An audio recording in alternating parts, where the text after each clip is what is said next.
6:47 খবর পেয়ে 9:47 আমরা মানে 1 ঘন্টার মধ্যে আমরা একটা গ্রিন কোজি কটেজের মতো এই ক্যাপিটাল সিরাজ সেন্টারকে আমরা এরকম একটা দুর্ঘটনা থেকে থামিয়ে দিলাম।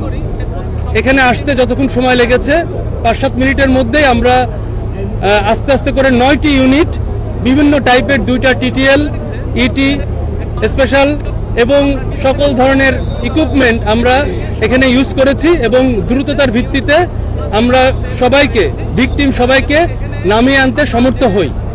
এবং আপনারা জেনে খুশি হবেন যে আমরা খুবই দ্রুত এই কাজটা করতে পেরেছি এবং যারা যারা রয়ে গিয়েছে তাদের একটা মানসিক তৃপ্তির জন্য আমরা নিচ থেকে দ্রুত এই 15 তলা বেয়ে উঠে ওনাদেরকে সান্ত্বনা দেই এবং এখন পর্যন্ত 35 জন রয়ে গিয়েছে নিয়ন্ত্রণের পরেও ওনাদেরকে আমরা সেভ করে রেখেছি।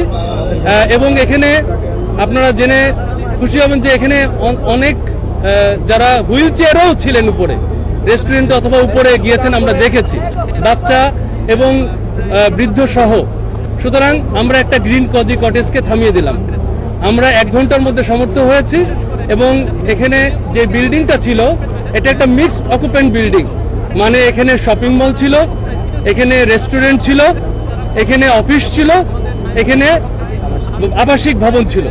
আবাসিক ভবনে যদিও এখানে অনেক ফ্ল্যাট আমরা খালি রেখেছি, তারপরেও এখানে অন্তত অনেক মানে প্রায় 200-র কাছাকাছি হয়তো ফ্যামিলি মেম্বার সব মিলে ছিল এবং নিচে সব মিলে প্রায় আমরা অনেক মানে প্রায় 100-র কাছাকাছি মানুষজনকে নিরাপদে রাখতে পেরেছি এবং নামিয়ে আনতে পেরেছি।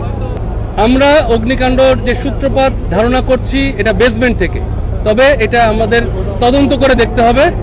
জেনারেটর রুমগুলোতে বেশি বেশি আগুন মনে হচ্ছে, হয়তো ওখান থেকে শর্ট সার্কিট হতে পারে অথবা অন্য কিছুর সমস্যা হতে পারে, তবে আমাদের এটা তদন্ত করে জানতে হবে।